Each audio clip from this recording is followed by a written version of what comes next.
मेरे गुरु शिव महेश्वर के चरण में मेरा प्रणाम है। माँ भगवती के चरण में मेरा प्रणाम है। इस कालखंड के शिव के प्रथम शिष्य और हम सबों के परम आदरणीय वरेण्य गुरु भ्राता साहब श्री हरिंद्रानंद जी के चरण में मेरा प्रणाम है। शक्ति स्वरूपा माँ दीदी नीलम आनंद के चरण में मेरा प्रणाम है। तो आप सभी गुरु भाई बहन के चरण में मेरा प्रणाम है। सौभाग्य है मेरा इस चर्चा स्थल पर आने और मैं आप सबों का धन्यवाद अदा करूंगा कि आप इतना कीमती समय अपना निकाल करके और अपने महादेव गुरु के चर्चा में आप लोग आए हैं। साथ ही साथ ये आयोजन करता ऋतिक गुरु भाई जो अपने अथक प्रयास से मालिक ऊपर वाले मालिक हम नहीं है। मालिक तो है ही, लेकिन मालिक ही करवा रहे हैं जी। तो आयोजन करता का तो नाम आएगा नहीं। और ये बहुत मुझे देख करके खुशी हो रही है आप सबों को। इसके लिए मैं दिल से आप सबों का आभारी हूँ। शिव चर्चा अभी आप लोग ने सुना भी कि शिव की पूजा का शिव गुरु चर्चा हाईटेक विधि है। और जो महफिल लगी है ये साहब की महफिल। आज साहब श्री हरिंद्रानंद जी का ही ये सब महफिल है। आप उन्हीं की देन है तो हम सब यहाँ पे इस महफिल में एकत्रित हैं। उन्हीं की देन है। अगर वही साहब हैं कि हमारे गुरु शिव भी हमारे जीवन में हुए हैं। सर्वप्रथम हमारे साहब दीदी। आज आप सबों को देखने से साहब की कही बात मुझे याद आ रही है। उन्होंने एक बात कही कि समुंदर तो परखता है, समुंदर तो परखता है, किश्तियों जो समुंदर में जो ये किश्ती छोटा छोटा जो जहाज चलता है कितना उसका औकात है उसका पता लग जाता है। जब बड़े बड़े हिलोरे मारता है समुंदर में तो किश्तियाँ पलट जाती है। और साहब ने कहा कि मैं तो जहाज बनाता हूँ, वो छोटे छोटे किश्तियों को जहाज बनाता हूँ। हम आप पहले जब साहब के पास जाते थे तो उन्होंने ये नहीं देखा कि हम छोटे हैं बड़े हैं, कौन जात से है कौन धर्म से है। उन्होंने गले से लगाया और उन्होंने शिव को हमको बड़ी आसानी से पकड़ा दिया। बड़ी अथक मेहनत करने के बाद शिव गुरु को साहब श्री ने पाया और हम लोग को बड़ी आसानी से उन्होंने हमको पकड़ा दिया। लेकिन साहब को ये देख करके बड़ा अफसोस होता है कि हमने तो बड़ी आसानी से ये सब को महादेव को पकड़ा दिया, लेकिन ये सब बड़ी कठिन बना करके महादेव को दूसरे को पकड़ा रहा है। कठिन बनाकर क्या करने के लिए कहता है सब कि फोटो लगाइए, प्रसाद चढ़ाइए, तो बाबा को धोती लगाइए, तो माँ को साड़ी चढ़ाइए, तो कलसा रखिए, तो नारियल रखिए। बाप रे बाप, इतना कठिन। साहब तो ये कहा नहीं, साहब ने ये नहीं कहा। यहाँ पर जितने भाई बहन बैठे हुए हैं लगभग 15 बरस 20 बरस हो गया सब किसी का इतना दिन हो गया शिव को गुरु माने हुए। और आज भी कहा जाता है कि 3 सूत्र साहब दिए हैं, तीन सूत्र करिए। आज भी तीन सूत्र करने की जरूरत है, अब करने की जरूरत नहीं है। तीन सूत्र अपने से हो जाएगा। साइकिल सीखने के लिए पहले सीखा जाता है, ठीक है, लेकिन जब साइकिल सीख लेंगे ना तब फिर साइकिल चलने लगेगी। तो अब तीन सूत्र अगर कहें कि तीन सूत्र आप लोग मत करिए, छूटेगा, वो होगा, वो अपने से हो जाएगा।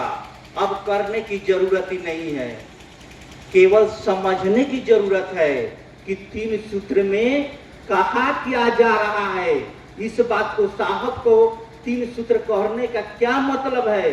साहब तो कह रहे हैं कि तीन सूत्र मैंने दिया शिव के लिए कि शिव से जुड़ेंगे, लेकिन ये तीनों सूत्र अपने अपने कामों में लोगों ने लगा दिया।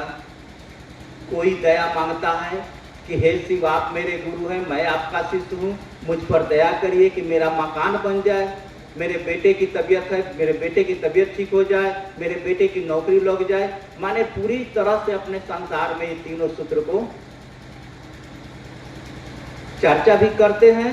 तो चर्चा में इसीलिए जाते हैं कि चर्चा में जाएंगे तो मेरा संसार ठीक हो जाएगा, गुरु का आदेश करेंगे तो मेरा संसार ठीक हो जाएगा। गुरु को प्रणाम करते हैं इसीलिए कि गुरु को प्रणाम करेंगे तो हमको कुछ मिलेगा। तो फिर शिव कहाँ है? सब तो अपने काम में आ गया, जबकि उन्होंने कहा कि दया मांगिए कि हे शिव आप मेरे गुरु हैं, मैं आपका शिष्य हूँ, मुझ पर दया करिए, इतना दया करिए कि मैं आपका शिष्य बन जाऊं। क्योंकि उन्होंने कहा भी, लिखा भी है कि शिव का शिष्य होकर लौकिक परलौकिक मनोरथ स्वतः पूर्ण हो जाता है। स्वतः अपने आप लौकिक और परलौकिक यानी ऊपर भी और जो संसार में भी है वो भी सब कुछ अपने आप मिलने लगता है, मांगने की जरूरत नहीं पड़ेगी। लेकिन कब? शिष्य बनकर। तो शिष्य बनने के लिए दया मांगेंगे ना, शिष्य बनने के लिए ना दया मांगेंगे कि हे शिव आप मेरे गुरु हैं, मैं आपका शिष्य हूँ, मुझ पर इतना दया करिए कि मैं आपका शिष्य बन जाऊं, मुझे अपना शिष्य बना दीजिए। क्योंकि मुझको पता है कि आपका शिष्य बनकर लौकिक परलौकिक मनोरथ अपने आप पूरा हो जाएगा। तो सरकार हमको अपना शिष्य ही बना लीजिए ना, और इतना दया करिए कि हम आपका शिष्य लोगों को बनावे। आप दया नहीं करिएगा तो हम शिष्य नहीं बना पाएंगे। और प्रणाम करने के लिए बहुत तरह के, जैसे कि 3 तरह के विधि है कि मन ही मन लोग प्रणाम करता है, माला से प्रणाम करता है, सांस के द्वारा प्रणाम करता है। लेकिन प्रणाम करना है और प्रयास करिए कि मेरा प्रणाम पहुंच जाए महादेव को। प्रणाम इसके लिए नहीं कि महादेव से मुझको कुछ मिलेगा। प्रणाम हो तो प्रणाम निस्वार्थ भाव से महादेव को प्रणाम करे। साहब ने कहा कि एक आदमी आया और मुझको कहा, मुझको प्रणाम किया और बोला कि सर मुझको 500 रुपया की ज़रूरत है। तो साहब बोले कि बताइए कि पैसवा के लिए हमको प्रणाम किया है कि सचमुच में हमको प्रणाम किया है? ये तो हमसे पैसवा मिलना था इसलिए हमको प्रणाम किया है। तो महादेव को हम प्रणाम करेंगे जो महादेव से कुछ मिलेगा तब उसके लिए। इसलिए प्रयास करिए कि प्रणाम निस्वार्थ भाव से हो। साहब ने कहा, बड़ी सुंदर बात कही। एक 14 बरस की लड़की है, उसका नाम है सहजोग। उसके गांव में बाहर एक साधु आते हैं और झोपड़ी लगा करके उसी में वो रहते हैं। जब अपने घर से उस रास्ते से गुजरती है तो देखती है क्या कि साधु झोपड़ी में बैठा हुआ है और मटका पड़ा हुआ है और देख रही है कि माने गंगा पड़ा हुआ है, तो वो जाती है उस झोपड़ी में और जा करके मटका उठाती है और उठा के बाहर नल से पानी भर करके मटका उस रख देती है और झाड़ू लगा के कुटिया साफ कर देती है। तो रोज उधर से गुजरती है, तो ये उसका काम बन गया, उसका आदत में ये शामिल हो गया और साधु से उसको लगाव हो गया, और जब लगाव हो गया तो उसको अपना गुरु मान लेती है। अच्छा लगने लगा, साधु अच्छा लगने लगा और उसको अपना गुरु मान लेती है। धीरे धीरे बाल्यावस्था तक पहुंचती है तो उसके घर वाले उसका शादी पास के गांव में ठीक कर देते हैं। जब शादी ठीक हो गया तो उदास हो गई।